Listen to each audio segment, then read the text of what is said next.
Gumagalaw pa. May pitik mga lods. Yee! Pinipisak-pisak niyo. So GBB to mga lods. Ito yung pinagmultan niya. Whoop. Grabe yun. Slow mo. Ito naman si Hontan. Ayun o. Ang bilis talaga ng pakiramdam nila mga lods. Ito yun o. Yun o. Uy. Uy. Yan o. Legs na lang nung lats eh. Ito yung isa sa maliliit.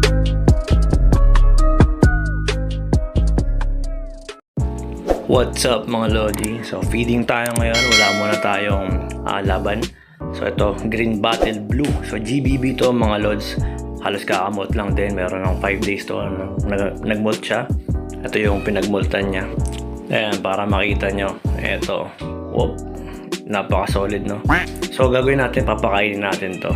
Abutan natin siya ng lats. Ito siya. Sige, kain mo. Banat. Sige, banat. Banatan mo na. Oh! Grabe yun. Slow mo. Pang! Sinunggaban ka agad mga lodi. So napakaganda ng kulay niya kung makikita nyo, diba? Blue yung kanyang legs. Medyo orange yung kanyang likod. Then yung carapace niya, gumagalaw pa. May pitik mga lodi. Yee! Pinipisak-pisak niyo. At yung carapace niya, ano yan eh, metallic green. Kaya siguro ganun yung naging pangalan niya, Green Battle Blue. Anyways, yan, napakagandang tarantula. Isa yan sa pinakamagagandang tarantula sa buong mundo mga lods. So yan, solid. At meron pa tayong papakainin ditong tarantula din. Nandito. Ito naman si Hontan. Kung maalala nyo to, bigay ito ni ni Glenn, diba? Yung nagpunta ng Canada nating tropa. So yan, meron ding Genic, mamaya papakainin din natin yan. So ito muna ang papakainin natin, si Hontan. So ayan, lapagan na natin ng ipis. Uy! Ayun o. Ang bilis talaga ng pakiramdam nila mga lodi. Vibration lang sa ground. Pag nalaman nila kung saan yung nagbabibrate po, susunggabang agad nila yan. So ayan siya. Ito ay isang Lasiodora paribana Brazilian Salmon Pink. Pangatlo sa pinakamalalaking gagamba. Pinakamalalaking tarantula sa buong mundo. So ayan, pagmasdan nyo muna, flex lang muna. At yan, tsaka lumalaki talaga to mga lods. Yung isa natin, na-deads na yun eh. Pero anyways, ito mayroon tayong kapalit, diba? Ito naman yung isa, si Ogima. So yan, isang malaking Genic yan. Hindi ko sure kung ilan na yung size niya eh, pero malaki-laki na yan. Yan, bigyan din natin siya ng lots.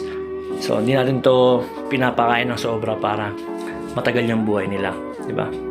At yun, sana, di ba, soon makapunta rin tayo ng ibang bansa. Oy! Uy! Butik yan, oh. Yun, oh. Uy! Laki ng pangil, mga lods. Grabe yun. Sinakmal, oh. Yun, juicy ba? Juicy? Juicy daw, juicy. Paano lang yung naiwan, no? Sa tweezer natin. Ayan, oh. Yan, oh, legs na lang nung lats, eh. At magpapakain din tayo ng isa nating yung nang bubuga natin na nagagamba, di ba? Parang Spider-Man. So ito yung isa sa mga maliliit.